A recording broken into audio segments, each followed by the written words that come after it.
Good evening, fellows.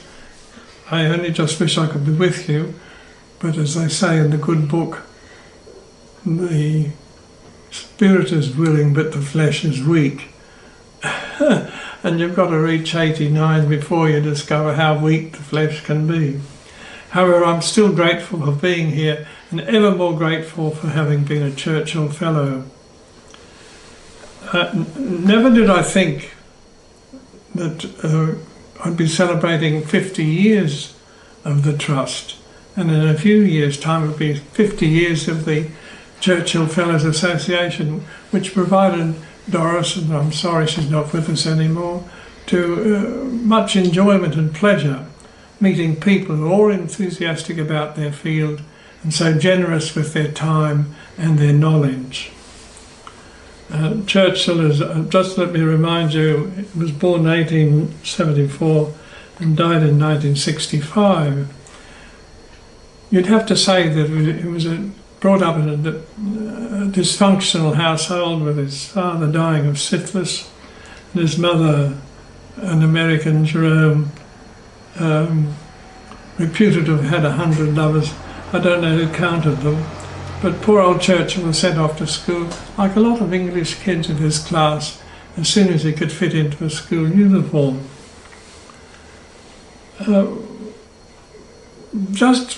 His death was not unexpected, but before he died, the Duke of Edinburgh was asked to approach Churchill and find out what he'd like as a memorial. And Churchill said, well, something like the Rhodes Scholar, but a bit broader. And that was how the Trust really began. So in 1965, soon after his death, the returned soldiers in Australia took it upon themselves to help establish the Trust. The same thing happened in New Zealand and in Great Britain. Canada, unfortunately, was ready, but one of the organisers died, and I don't think they ever established a trust. However, there was to be a collection day on Sunday, the 21st of February, and apparently 1 in 5 Australians, and that's hard to believe, was involved in the collection of funds to form the trust. And on that day, over £2 million, and for you young things, pounds was the old money, was collected. In Queensland, the leader of the pack was Bill Park, John Strategus, and they were remarkable people. John Park, incidentally, was an old boy of St Aidan's. Now, if you think was some kind of gender-bending story. St Aidan's in those days had a prep school. I don't know whether they still do. And incidentally, my wife was a teacher at St Aidan's for about 30 years, a place we both had great affection for. And it's interesting that you're having your annual general meeting there. And the RSL clubs organised this collection, and in Churchill, it was all planned before he died, and soon after his death, well then, the organisation was very quick off the mark. They thought that as soon as possible they should appoint Churchill Fellows. So in 1966, the first Fellows were appointed. The chairman of the selection panel then was Sir Fred Chanel, and also there was Walter Campbell, later Sir Walter Campbell, and the first Fellows, I think there were 6 from Queensland, were appointed. In fact, around Australia, in 1966 there were 1,200 applicants. Of the 49 fellows appointed, there were only 10 women. Fellowships in 66 averaged 7 months and cost about $5,000, the equivalent of $5,000. In 2014, the Trust is now valued at $907 million, an incredibly careful husbanding of funds. And most recent number of fellows were 109, and 58 of them were women. And the fellowships now last about 7 weeks, and the average cost is $22,000. Might I say that the Churchill Fellowship for me gave me a great boost. There was reassurance in what I was doing, teaching children with cerebral palsy, and visiting centres that had been recently established in Europe and in United Kingdom and in parts of the USA. It was a tremendously exciting time. Sir Fred's wife, Dr. Eleanor Chanel, was one of the pioneers in education in this field, and I had been a student of hers, and she unfortunately died young at the University of Queensland. And it was something of a boost to my ego when I took over her lectures on the education of cerebral palsy children. I felt totally inadequate for the task, but very proud of my predecessor.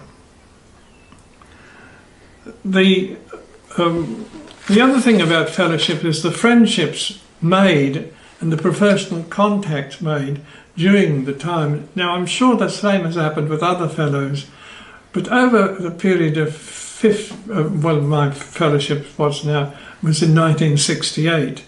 So over that period, the friends I made are still part of my life. We write to one another regularly, and then later visits to Europe I've made contact with these fellows and have almost continued discussions in their work. They were always very accepting and very willing and very generous. And the same thing happened when they visited Australia. We were fortunate enough to be able to entertain them when they came here as part of their fellowship. The other thing that's interesting, in 1966 the population of Australia was 11 million, and now in 2014 it's over 23 million. So everything's grown large, and the fellowship are ever so much more useful and meaningful.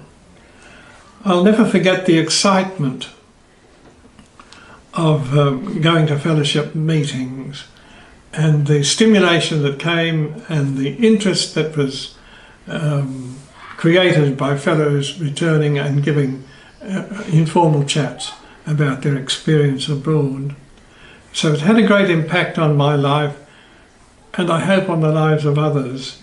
And I'm ever thankful for the life of Churchill. Incidentally, when I mentioned Bill Park earlier on, he who led the collection here, and in the recent book Inspiring Australians by Penelope Hanley, she mentions that when Bill Park was interviewed, he said Churchill's name was mud for Gallipoli, his name was mud for the arguments with Curtin, but even so, they recognised that without Churchill we might not have won the war.